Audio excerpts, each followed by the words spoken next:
Okay, so I've got a testimony. So um while I was okay, this testimony is about 7 months or so away. So while I was traveling, I came to join my husband here around January, February, thereabout. So we had already said goodbyes and everything back at home, Nigeria, and church. My unit members, choir unit members, they had already had this send forth and all of that, and so I was to travel from my state. Okay, there was no international airports where I was, so I was to travel to Lagos, Nigeria. Yes, to Lagos, Nigeria to catch my flight. So while I was still like within my state, we had not even traveled I was going by bus on that occasion. We were still within the state. I think we had just traveled for about 30 minutes. It was like a 4 or 5 hour journey, just about 30 minutes. So I just dozed off a bit, sent all the messages to all the people that needed to know. My boss has taken off, I've left and all of that. So I just dozed off a bit. And it just seemed like, initially, it seemed like a dream. I just started feeling spinning, like I started feeling a spinning motion. And then from that very brief sleep, as I opened my eyes, I just saw that the bus that I was in, like, was actually spinning, like we're spinning off the road. Not like, you don't get, like, we're going that way, that way, that way. So everybody was screaming. When you were saying you laid on a sick bed, you saw death. Okay, maybe I didn't see a graphic picture, but like the atmosphere in the bus was like death. Like it was almost like this is it. Just that split moment. But the next thing I just knew was that, of course, I think the bus finally landed on the side. The roof, the door was maybe up above my head. I finally just found a way to crawl out through one of the windows, and I came out. People had died. Like, people around me, the woman sitting beside me, gone, like instantly. Like about 3-4 people that were sitting around me, they died, like very horrible, gory sights. And I came out myself. By myself, I went to the boot to carry. I had 2 boxes. I carried my first box, dragged it because we spiraled downhill. So I dragged it uphill because I had my documents. When I got out, the first thing was, hey, my passport, this one. So when we came back, took my second box, dragged it up, and then people had already started parking by the roadside. What happened? Where are the other people? This.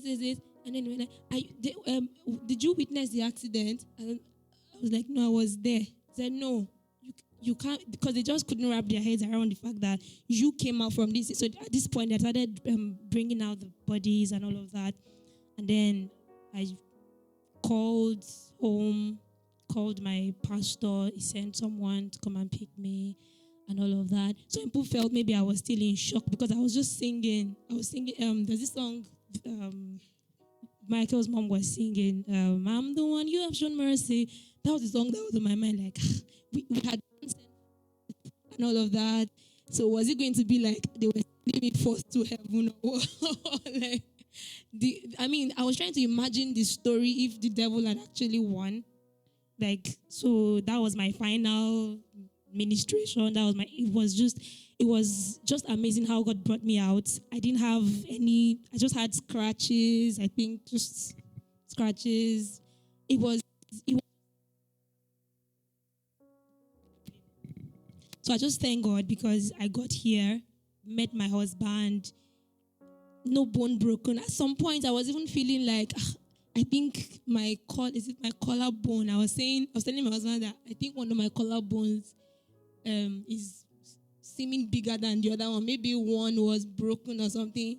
So just to satisfy me and everything, it was like, go get an X-ray. So I went to BRI, had an X-ray. There was no bone broken, nothing. Like it was just supernatural. Really, it was God. Now, what? Yeah. So this, I remember that as I came out, before I came out, rather, as I opened my eyes and I noticed that everywhere was spinning. It was just so fast. I couldn't even. You can't even pray a lengthy prayer or whatever. I was just the only thing that I could just say was, I was just calling Jesus, like Jesus, even Jesus must have known that. It was a desperate, almost like, Jesus, if you don't save me, we are going to die. But I thank Jesus because all I had to do was call his name. He saved me. He rescued me. He pulled me out from that bus, and I'm here. My standing here today is enough proof. Is enough testimony. I thank God. I just thank God. God is faithful. He's faithful. Amen. I'm going to share a bit of my story. I've never actually shared this before with anybody. This will be the first time I'll be sharing this. But it's a testimony service, so it's fitting. Back when I was about 18 years old, I was in Zimbabwe, and I'd gone over to visit my aunt. She didn't live too far from where we lived at the time. And before I tell this part of the story, I'm going to go back a little bit. I was with some friends. We decided to start a Christian studio. And for whatever reason in the afternoon, I wouldn't leave until later on, but for whatever reason that afternoon, I felt an urge inside me, go home. I don't know why. I don't know where the burning or the urge came from. It's just like, go home. I turned around to the guys. I said, I'm going to go home. I just feel like I need to go home, and I need to go now. This is the perfect time. I need to go now. I can't explain it. I'm not supposed to go, but I'm going to go home. So I went home, and for whatever strange reason, even when I got out of the bus and I was walking to the house, it just didn't feel like I was supposed to be there. Anyway, I bumped into this individual who ended up conning me out of everything I had. They stole everything I had. Anyway, so fast forward, I'm at my aunt's house, and I feel the exact same urge I felt when I was at the studio, and I decided I needed to come home. And this urge just said, go home, but make sure you go home now. I couldn't shake it. I couldn't get rid of it. I just had to leave, and I had to go now. So I said to my aunt, I'm going, and she said, why are you leaving now? We're going to prepare some food for you, da-da-da-da. Don't go. I didn't need to go. I didn't want to go, but I just felt like I needed to go. Anyway, I get out of the house, and there were two options for me to go home. I could take a short way, and it would take me home real quick, or I could take the long way, and that would take me home through a very long-winded way. And I decided to go the long way. As I was walking, it started to drizzle and rain. And the rain back home is not like the rain here. In the rain back home, if you get caught in it, you get drenched. So I decided, you know what? I'm young, I'm fit. I'm going to jog all the way home. I'll just run home. And I didn't need to run. It wasn't really serious rain, but I decided I'm going to run. As I was running across the road, a car came out of nowhere behind me. And I had to step to the left to get out of the road so that this car could pass. And as the car passed, I looked to the right, and for some reason I looked down, and there was a snake that had actually decided to cross the road at the time when the car was coming. But it meant that the snake would have to hurry up to get to this side of the road before the car came. And because it had to hurry up, it means that we would have coincided and met paths. And I looked to the right and I looked down and I saw this snake. For whatever reason, I don't know what madness drove this driver to maybe increase his speed, knowing full well I'm trying to get out.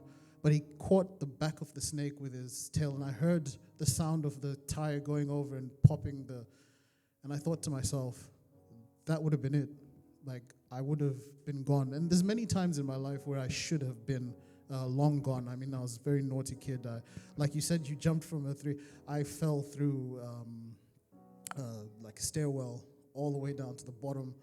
To this day, they don't know how I survived. I was in a coma for I don't know how long when I came out. I shouldn't, basically I'm saying I shouldn't have been here, if that makes sense. Anyway, fast forward to today. I never used to know anything about music, how to play instruments, da-da-da-da. I didn't even like music when I was a kid. If people put anything on the radio or anything, I'd get angry. In the house, they knew if I came home from school and there was a radio playing music, he's going to be angry. They'd switch everything off. But for whatever reason, God decided that your future is going to be in worship. So you see, we have these worship sheds that we do. And I know for a lot of the guys who are here today, some of them, this is their first time to take part in this particular type of shed. And that's perfectly fine. But the reason why God chose for me to go down the route of putting on these sheds, I have no idea. Why he chose the route that I would end up loving playing music, no idea. I'll be so much, hooked onto it that I would want to do things like this, no idea. All I understand is when God gives us an instruction to do, you've got 2 options. You do it or you don't. You do it, you become part of the story and the outcome of God's plan on this earth. You don't do it, then you fall by the wayside and, whatever happens to you, happens to you. So I made the choice to say, yes, this is what I'm going to do. Should not be here, but I am. We should not be doing this. And if I wasn't here, somebody else would have been doing this. So, don't think that it would have stopped. God never stops his plans. But I guess what I'm trying to say is, first of all, thank you to everybody who's came and taken part.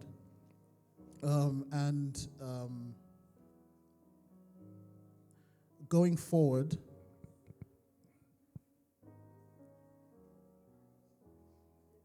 okay, I won't say that. I'll leave it there. If anyone else has a testimony, please feel free. This mic is here. Come and grab it.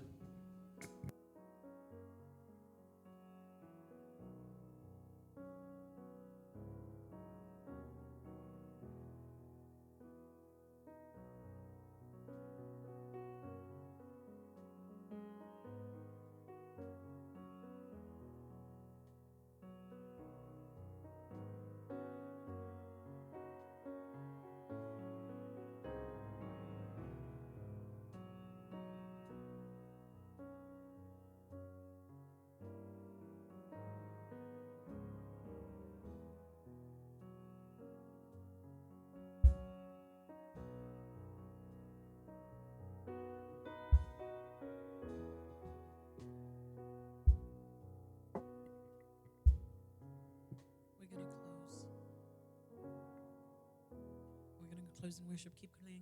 Keep playing.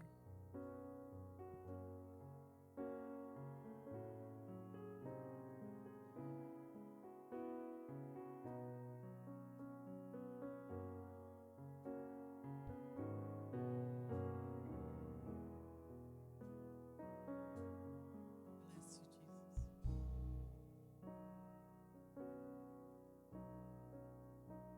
The Lord bless you and keep you. Make his face shine upon and be gracious to you. The Lord turn his face towards you and give you peace.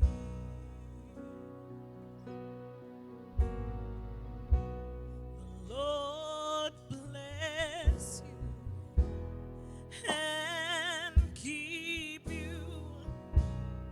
Make his face shine upon you and be gracious to you.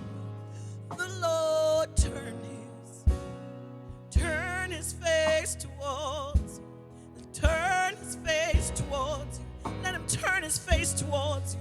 Let him turn his face towards you. The Lord bless you Say, Lord bless you. Let him keep you. And keep Let his face make his face shine upon you. Be gracious to you. Lord, turn his face. Turn his face. Turn his face. Turn his face. Turn his face. The Lord bless you. The Lord bless you. The Lord bless you Lord bless you and keep you. Make his face shine upon you and be gracious. The Lord turn his face. Turn his face. Turn his face. Turn his face. Yeah, amen, amen, amen, amen. Amen, amen. Amen, amen. Yeah, amen, amen. Amen, amen, amen, amen.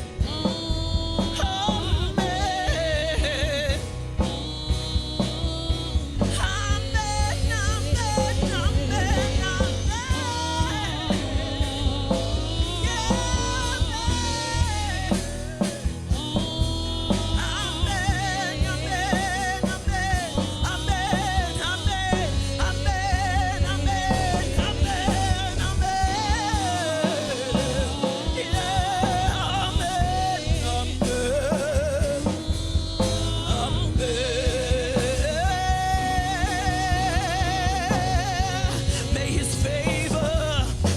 favor be upon you and 1,000 generations, and your family, and your children, and their children, and their may his favor be upon you and 1,000 generations, and your family, and your children, and their children. May his presence go before you and behind you and beside you, all around you and within you. He is with you in the morning, in the evening, in your coming and your going, in your weeping and rejoice. He is for you. He is for you. He is for you. He is for you. He is for you. He is for you. He is for you. He is for you. He is for you. He is for you. He is for you. He is for you. He is for you. He is for you. He is for you. He is for you. Yeah, may his favor be upon you and 1,000 generations, and your family, and your children, and their children, and their children. May his presence go before you and behind you and beside you, all around and within you. He is with you. In the morning, in the evening, in your coming and your going, in your weeping and rejoicing. He is for you. He is for you. He is for you. He is for you. He is for you. He is for you. He is for you. He is for Amen, amen, amen. Say,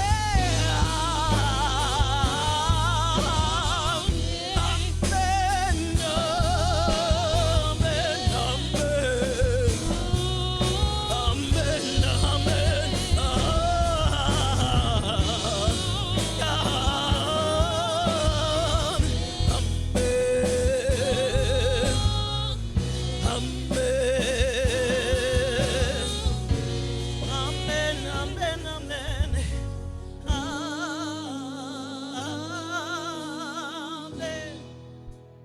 Amen. Amen.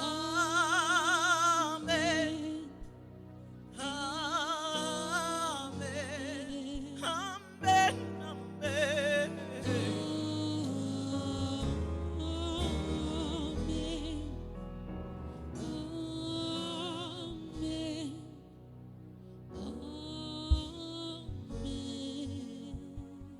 Amen, amen. Amen, amen. Amen, amen. Amen, amen. Amen, amen. Amen, amen. Amen, amen. Amen, amen. Amen, amen. Amen, amen. Amen, amen. Amen, amen. Amen, amen.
Amen.